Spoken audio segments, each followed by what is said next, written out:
today's video. I'm super duper excited because today I'm sharing my 2020 Christmas home tour. This is one of the videos that I absolutely love and I really look forward to filming this every single year. I hope that you guys enjoy it, and if you have any questions about anything, I will try my best to link what I can down below in the description box. So without further ado, let's get into the tour. I always start my tours with my main tree, and that tree is here in the living area. This tree was a labor of love this year. I shared with you guys on my Christmas planning video my thoughts and plans for it, and it is far beyond what I wanted for it. I think it's absolutely beautiful, and it exceeds any thought that I had of what I wanted it to look like. I wanted royal, I wanted traditional Christmas. I wanted that real classic element. But I also wanted to put my own little spin on it because we all know that I'm not like the most regal person. But I wanted my tree to have that real classic Christmas feel with a little modern twist to it. It's very evident that my theme was blue, red, and gold, and not just any gold. I wanted that royal matte gold. I thought that it would just be a showstopper, and I was right. I think it made a huge difference. All of these gold little hanging things that you see throughout the tree was actually a piece of garland that I cut into little pieces to be able to stick throughout the tree that I got at Hobby Lobby. Most of the tree decorations that you will see throughout all the trees are mostly from Hobby Lobby. Some of them's from Walmart, but for the most part, everything's Hobby Lobby. I did recently share how I make all of the bows that you see here on this tree. So if you want to know how I make those, you can go watch my latest DIY bow tutorial. Let's move over into the living area where I cozied everything up on the couch. I always love accessorizing our couches with pillows and throws, but my most favorite time of year to do that is Christmas because it just screams cozy Christmas to me. So I put extra blankets. So I did layer a few blankets just to give that element of texture. I really wanted to bring in leopard print this year because that was my little modern twist on the classic Christmas. I could not find a leopard print pillow in a store that I liked to save my life. So I do have my leopard print blanket, which y'all know I love. I took it with me to the hospital when I delivered Mila. It's a favorite, so it's really nice to have it out because we love cuddling under it. So I wanted to bring that in here. The pillow brings that classic Christmas because it is that Christmas plaid. Screams Christmas to me.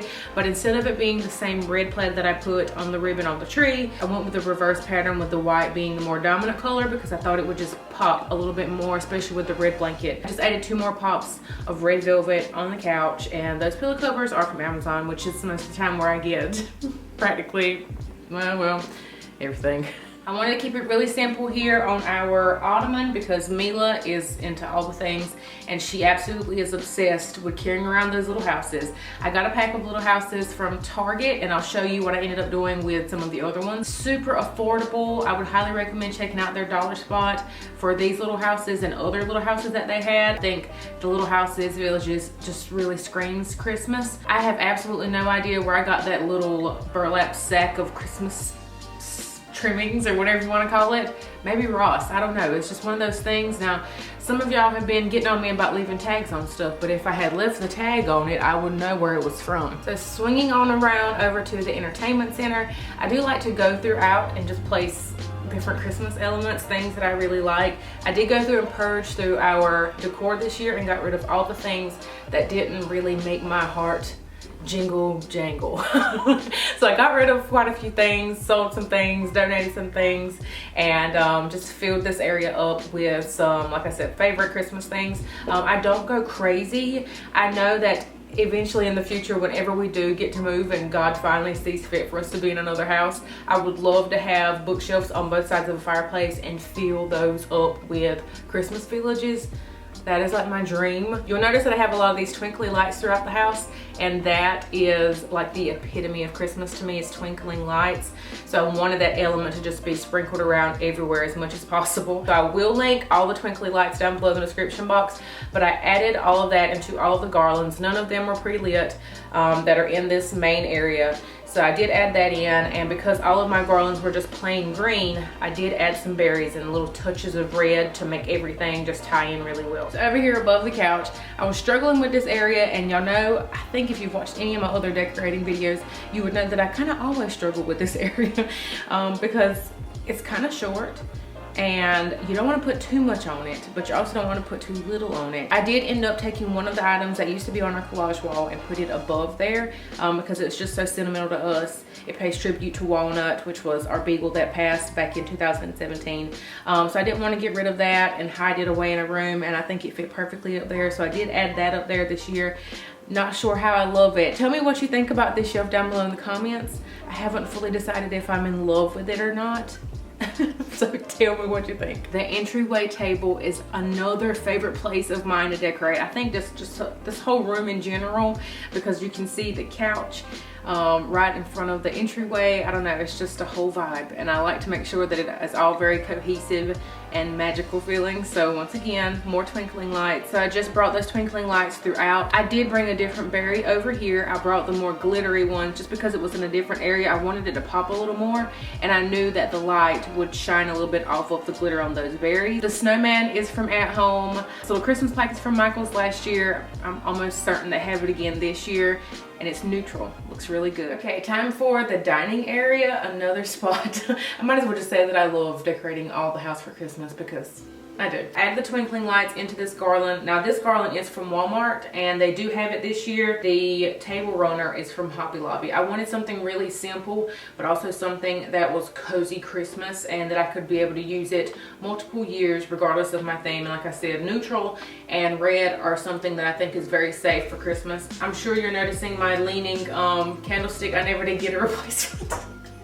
All of the other ones are straight, but this one's just leaning, and that's just real life, y'all. I was not even going to try to switch them around. It is what it is. Like I said, just a few touches here in the kitchen. Didn't want to go crazy because I don't like to have a lot out on the counters. So I just added this berry garland here on the bar, and I might actually end up adding twinkling lights to it. I don't know why I hadn't already because I do have some more. And my little Santa cup over here on my coffee pot, and my few years old now, I've lost track of how old it is, how long I've had it, but the little red truck, and I actually keep some oranges in there for Mila. Moving into everyone's favorite room in the house, and that is Mila's playroom. Way before we ever had Mila, I had visions of what I wanted to create for my children for Christmas. I wanted it to be a winter wonderland. I wanted it to be Whoville and Santa's workshop, and all of those things just meshed into one. And I did not have anything for it besides some leftover red ornaments. So I went ham, y'all. I went ham. So I threw colored lights on as much things as possible. So for her bookshelves, I wanted to slap on some extra lights because what is more fun than Christmas lights? Nothing. And then you make them colored, just makes it extra magical. But I also wanted to add in some things that weren't books that were just real cute and that would take it to the next level. So this little gingerbread girl is freaking adorable. I have been collecting Christmas books, and my mama also has for Mila for quite some time now. So I will link what we have down below in any of them that I suggest. Now let's move on into our bedrooms. And I'm gonna save Mila's bedroom for last because she is napping, so we have to wait for her to wake up. I wanted our bedroom. This was the first year I'd ever put a tree, and I'm standing here looking at it now, and I love it. But it is the most simple out of all of the trees in our home, and I wanted that. I really wanted the ornaments on this tree to shine. I didn't want to take away any attention from any of them. They're very sentimental, and I wanted to be able to put all of those out, but I wanted them to really have their time to shine and have their moment. And what better room to really be able to enjoy them than our bedroom. So I love the fact that I decided to put a tree. If you don't have a super huge bedroom, y'all, just get you a slim little old tree or a little like 2 or 3 footer. Just get something, because the twinkling lights, I mean, they're not really twinkling, but the Christmas lights, you turn all the lights off in your room, you turn your tree on, watch a little TV, and it's just, it is everything. I love it. I'm obsessed, and I will forever put a tree in my bedroom. And I wanted to bring that sort of very traditional element in here, so I brought through that Christmas plaid, red, green, white, very traditional colors in here. Of course, had to bring my garland back above my bed, and it is pre-lit. So it's on a timer and it does its own little thing up there. All the Christmas lights I have on timers and they come on at a specific time of day, and that's when the magic happens. I wanted to keep everything super simple. If you did not know, I'm obsessed with white bedding, and that's perfect for Christmas time, winter wonderland. So I just stuck with my white bedding, added a little bit of textured element here at the bottom because I feel like that just extra cozies everything up. I wanted to bring the really cozy vibes over here on the window seat. So I have the knitted blanket. So now Mila's away and we're gonna show you her room. And yes, we are in matching outfits because that's motherhood for me, folks. We didn't do a whole lot in here. That's right, we didn't do a whole lot in here, but I did bring her little girly tinsel tree back with all the toppers on top, and I did add in a pillow, which was about it. I just wanted to play off all of the pink tones in here, make it super feminine for her and extra magical. That is going to be it for our Christmas tour for 2020. I hope y'all enjoyed it. Let me know down below what was your favorite tree. I can't decide between the playroom and this one in here. I wish I could see them in person. The camera just does not do them justice. It does not show all the depth of the trees. It's just, it is so magical, and I'm so glad that I do trees early so that I'm able to fully enjoy them. That's right, high five. High five! Fully enjoy them all season long. Yay! We hope you have a beautiful and blessed day, and we will see you in the next one. Say bye, Mila. Can you say bye? Say bye. Can you blow kisses? Yeah. Good job. Say mwah. No, all done. Good job.